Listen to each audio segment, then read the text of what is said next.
vel thiam na tele fin na lo sang zela ya cross fate kan boy lo pa hun tiam ni ang haita in pero ring tu te nuclear bomb te lo frangin kan khovel to hai ma se cross fate kan boy lo kan lao lo se tan ralia Krista kan nung to si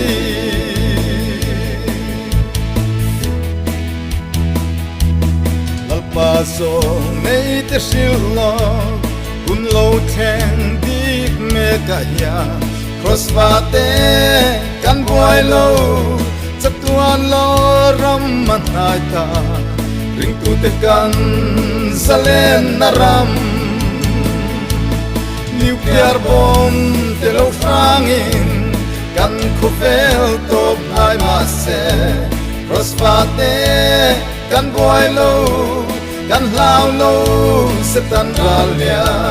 Krista kan nung to si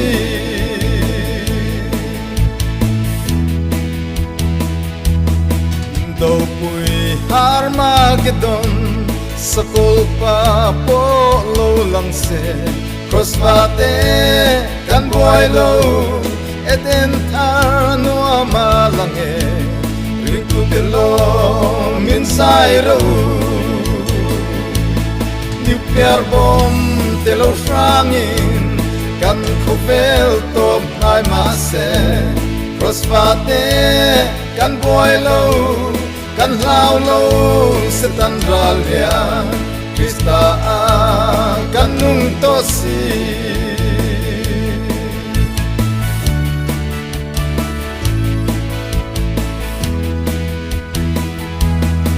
kirta karalengin she om tin ren tuar zelin cross fate kal zelang meya re thei ma ila fana kan la ro pui don si nuclear bomb te lo frangin kan khovel to hai ma se cross fate kan boy lo kan lao lo se tan ralia Krista kan nung